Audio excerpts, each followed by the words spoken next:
سلام عزیزای دلم، ننه مرهم اومده.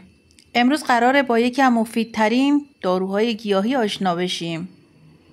گل گاوزبون. این گل زیبا یه آرامبخش قوی طبیعیه. اگه استرس داری، اگه شبا خوابت نمیبره، یه فنجون دمنوش گل گاوزبون میتونه بهت کمک کنه. فقط حواست باشه اگه فشار خونت بالاست یا دارو مصرف میکنی، بهتره قبلش با پزشک مشورت کنی. حالا برای درست کردنش فقط یه قاشق از گل خشک شده رو با یه لیوان آبجوش ترکیب کن، 10 دقیقه صبر کن، آماده است.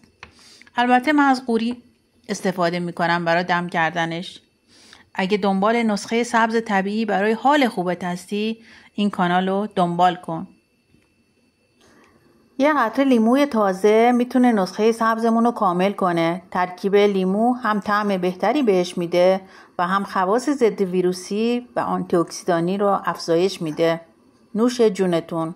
مهربونا ازتون میخوام ننه مرهم رو حمایت کنید. ممنونم ازتون.